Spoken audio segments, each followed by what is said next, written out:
So to that point, when you talk about looking more inward on what you need, and you reference people working around the clock, that's certainly something. I mean, we pulled Kunik and we found that over 3/4 of parents are working every single weekend and past midnight. How, for people who are stressed about maintaining their career trajectory, continuing on a promotion cycle or on a career development path, but also have to take care of their kids right now, how do you personally recommend that people think about those moving parts? And I know there's no one size fits all for that, but just any insights you have on that Yeah, constant. I think this one's a really difficult one. This is really difficult and again, very personalized. But the way I've been kind of coaching my executives that I work with and thinking about this in my own life too, is, prior to COVID, we had a very almost linear look at career. Like career progresses through promotion and getting this position, and you go up, up, up, up, up, and that's how it happens. But that's actually not that's not that's not a holistic way of looking at your career. So one of the things that I recommend is kind of looking at the bigger picture here. Where do you want to be? Not right now, but where do you want to be in 5 years? Where do you want to be in 10 years?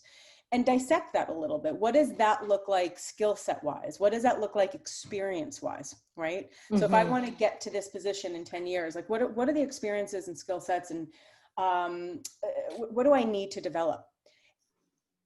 Because right now might be a good time to actually start looking at that and more holistically, and looking at like, okay, maybe this is the way I can develop my skill. Maybe I can't go for that promotion right now because I don't have the bandwidth and I don't have the time, or maybe I can't take on this project because, you know what, I have 3 kiddos at home and I just can't, there's not enough hours in the day.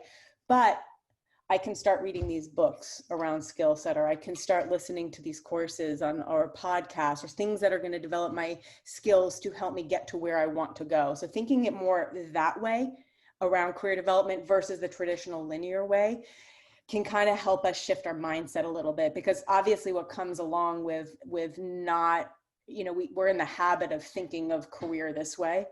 Mm-hmm. And when we don't go this way, then all of a sudden our emotions, our emotions hijack us a little bit. And we start feeling guilt or feeling shame or feeling bad about ourselves. So that's why it's important to kind of shift it to a more holistic view. So when you shift that to a more holistic view, and I'm seeing that Danielle wrote in and said, excellent idea to pivot and enhance professional development while balancing home and life. And I agree. I hadn't thought about it like that. So I appreciate that angle. Do you recommend then that people think more about this long-term vision and this longer term goal? Okay. So yeah. Within that, how worried should people be about setbacks that come within this year in their career path and development?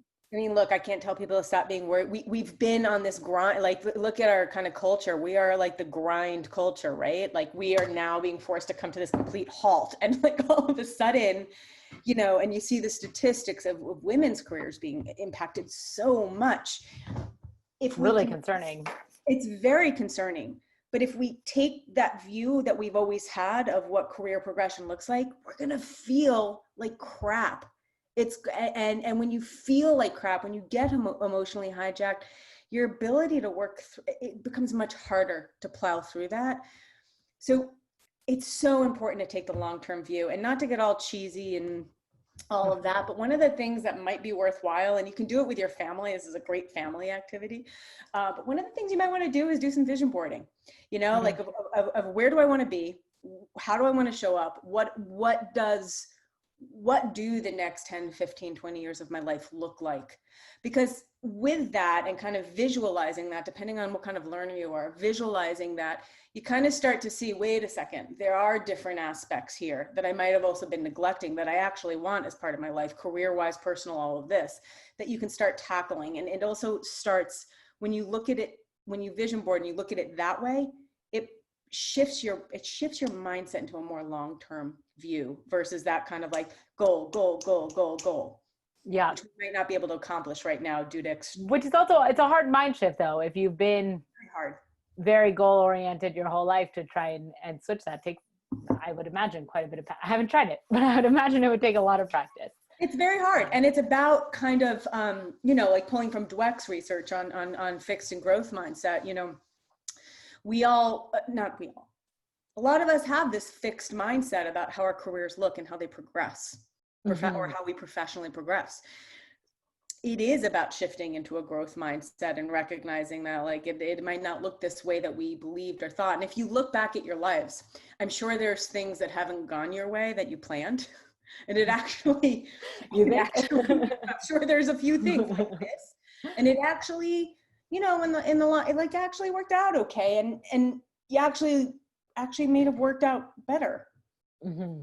So that's an important perspective to keep. Absolutely. It's very difficult. It's very difficult to shift. And these are the moments like in this kind of shift, like I don't think you magically can always do it yourself.